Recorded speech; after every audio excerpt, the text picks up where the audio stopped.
Any moa zany ny fanokafana ny fomba ofisialy ilay fisokafan'ny programme défi zavatra mahafinaritra ary isaorana ny fitondram-panjakana izay fanokafana izay programme izay satria araka ny voalaza teo zany dia hitodika any amin'ny tsena ny famokarana fa ialana amin'ilay famokarana ataontsika hoe tsotsotra na artisanal na hoe familial zany ka zava-dehibe zany zay tetikasa zay programme zay raha ataontsika ny jeritodika kely tamin'ny taona 2021 zay vetivety teo dia ataontsika hoe ny 700 ny vola amidiny ankonana PPN zany dia lany amin'ny fividianana vary zany hoe raha jerevantsika zany ny vary ny ciment ny lafarine ny menaka sy ny savony ny 700 zay vola zay dia lany amin'ny vary dikan'izay zany zava-dehibe tokoa zay hoe amokatra vary tsika amokatra vary betsaka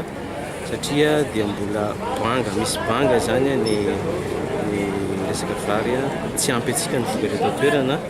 ary misy ataontsika hoe tsy fahampiana eo amin'ny 25 000 tonnes zany tsika tamin'ny tsika faritra Anosy sy faritra Androy tamin'ny taona 2021 iny ka ary io vary afarany io io no ataontsika hoe mampirindra kokoa n'ilay vidiny amin'izao raha jerevantsika ny vary gasy amin'izao misy hatrany amin'ny 900 ariary fa ny vary nafarana dia eo amin'ny 500 eo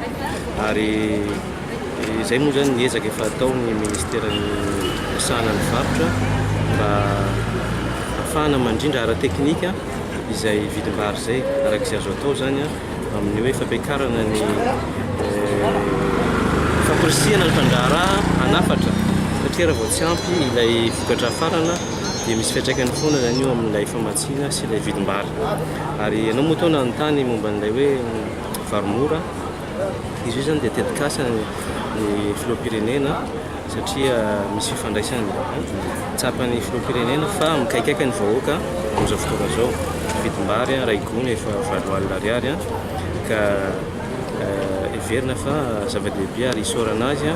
izay ataontsika hoe fandraisana andraikitra avy hatrany mivantana satria raha tsika malala fa ny projet sy ny programme dia mbola anatin'ny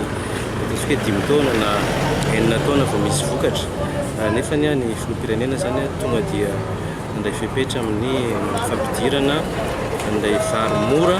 izay hotsifay ny fianakaviana sahirana tsy maintsy hanara-maso ihany koa izahay tompony andraikitra atao mivarotra mba hijerena sy hanara-maso sy hisoroana andreo fikafika majinijinika sao dia zavatra natao hanampiana ny sahirana nefa ny lasa entam-barotra na lasa miodina any amin'ny zavatra tsy tokony ho izy fa hanara-maso zany izahay amin'izay lafiny izay